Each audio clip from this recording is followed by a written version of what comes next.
What are the rules that's going to allow you to heal injuries, fix up that joint pain and those incredibly stiff and tight joints, and help you to get the most out of strength training to allow you to build muscle and really build your hormones for growing muscle, like building your testosterone, your human growth hormone, which are also simultaneously going to help you to heal from basically any injury. Always an asterisk to that. So the rules for using the X3 programming, very simple rules, but it takes a lot of discipline. So the whole process is very simple. It's in a way very easy. It's a lot of hard work, takes a lot of discipline, but if you can really apply these very few, this is only going to be a couple minutes long, this video. If you can apply these rules, you can go way above in terms of strength training than you ever thought possible. If you are wanting to use the X3 for specifically just like getting as strong as possible, it is fine being its own end. If you're wanting to use it on top of a sport, if you do Brazilian Jiu-Jitsu, if you're a boxer, if you're a CrossFitter, this can be stacked on top of that training. And I always tell people to get used to doing the X3 training first and then do the skill work for the other stuff. And there's a reason for that. We'll talk about that later on, not in this video. What are our rules? The rules are very simple.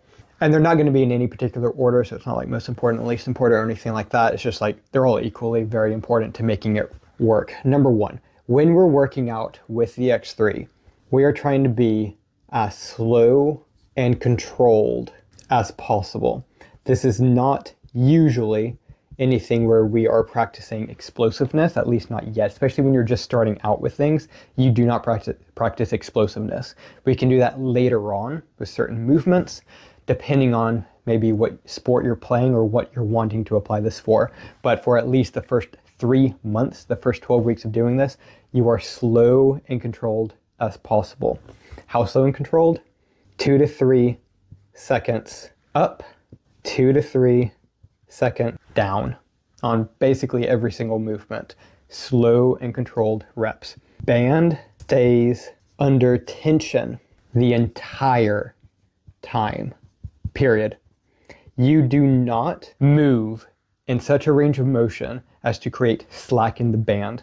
So say you're doing bicep curls, you start off by lifting the bar high enough, just a couple of inches, just a few centimeters, to allow the band to be tense. And that is the lowest point you go. You do not go below that, because if you go below that point, the band will become slack. Now you've lost tension. Because the next rule is that your muscles stay under tension the entire time. It does not stop, period. The tension stays up until you cannot move anymore. This creates, so you might have heard of this thing called blood flow restriction training, or BFR. It's usually just BFR. Sometimes some people include the T. I do sometimes, but not all the time. Blood flow restriction training, basically what happens is that the typical example is compared to the X3 training, this is pathetic, it's worthless, but science has demonstrated over and over again. So with reproducibility, if you use something like a tourniquet to cut off your blood flow around your upper arm, so you're decreasing the amount of blood flow in your arm, blood can get in to your arm, but it can't really get out effectively. So you're restricting the blood flow, right? That allows for a significantly greater increase in metabolites. So carbon dioxide and other metabolic processes that increase the sensation of fatigue. Because what are we trying to increase when we do these workouts? We're trying to increase the fatigue as high as possible. Because the higher the levels of fatigue, aka the stress levels, the higher they go up, the greater the stimulus is and the greater the adaptation to that stimulus. It makes so much more sense when we talk about the force bar, which actually gives a numerical value to your stress. But the difficult thing with BFRT, though, is that your body knows that you are strangling a part of the body, and it will neurologically not allow you to actually move very much force or create much force to move a lot of resistance. So you'll see whenever people do actually perform dumbbell curls, for example, bicep curls, while doing blood flow restriction training, they're using very tiny weights compared to what they would normally use. And so there's not very much force on the muscle. The gains from this method is still substantial enough that people are like, that works. It is minuscule and pathetic compared to the X3 training. This is still blood flow restriction training. If you maintain tension at all times, you basically you don't run out of blood in the area, but it stimulates the exact same effect because the fatigue levels, because you don't get any kind of rest whatsoever. If I lock out my joints during the bicep curl, my muscle can now disengage. It gets a moment to rest. However, then as soon as I go back into the movement, it has to jerk back into tension, and that jerk is an extremely important thing that we have to avoid, especially if you're trying to recover from an injury. Don't lock out your joints, ever. We're gonna make that the next rule. Never lock out the relevant joints. If you're doing squats, do not lock out your knees. If you're doing bicep curls, do not lock out your elbows, etc. Just apply that to every single movement. Never lock out the relevant joints. It is extremely dangerous, especially so in the short term when things are light and you're just starting out. The worst that'll happen is that you'll get a bit excessively sore, and there's a reason for that. In the long run, when things get really heavy with the X3 training, you do not lock out the joints because you can possibly dislocate the joints because you're going to be under several hundred kilos potentially of tension, and applying that into a joint. So say I have that going on my knees and that tension's going that way as my knees lock out, that force can very easily just keep going. You don't want to do that. Next rule, 15 to 40 reps is the aim. Basically, or it's the range. 15 reps. If you cannot do 15 reps, it is not safe. This is a safety thing. It is arbitrary. I'm going to put that. This is arbitrary. What does that mean? Arbitrary means that it's made up. It is literally just what we've made up for the system, but there's a purpose behind it. If you cannot do 5 deadlifts with whatever band you're doing, it is too heavy for you. You cannot control it. You cannot own it. You need to do something lighter. What that's going to do is set up a system where you are prioritizing safety and power output. So if I cannot do 15, go lighter. That's a safety thing.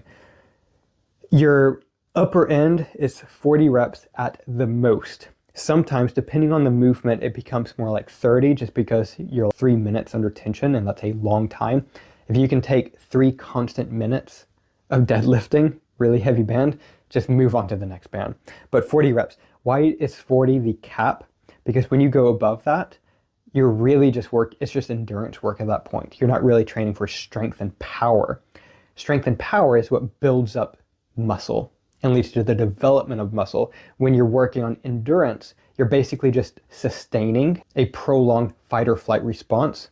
You're maintaining a response. Prolonged stress eats away at muscles. Look at marathon runners for the most part versus sprinters. The sprinters are freaking jacked. They are muscular, they are strong as hell. The marathon runners all look emaciated.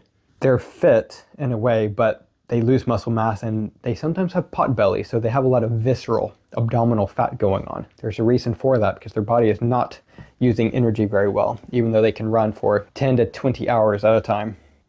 Those are your basic rules. If you can apply those 5 rules, this is very simple. It just takes a lot of discipline to enforce this. So you have to look at applying these rules every single time you're going to the X-ray. It will become second nature, but I want you to write down this list at like the top of your notebook so that every time you go to do a workout, you quickly skim through this. And over time, you're going to be applying. Start off with just as slow as possible. Maybe you're not even keeping up with your reps yet mentally. You're using the camera to keep up with it. And maybe you're losing tension every so often. It happens. You're new. Be patient. This isn't about you're making a mistake or not. This is about learning and processing as a human being, becoming a better human being. Once you've gotten really good at owning that up 2 seconds down, then apply that restrictive range of motion where the band is constantly under tension. Then, well, that will come with the muscle staying under tension as well. Then applying, maybe I shouldn't be locking out my joints. If you're doing all that, all work together, to be honest. And then applying that point is let yourself gradually work up to perfectionism with this. Get as perfect with this as possible. Everything else will fall in line naturally. And then just a bonus rule, which is very important, but people need help with this. If the band is under tension, do not step off the plate.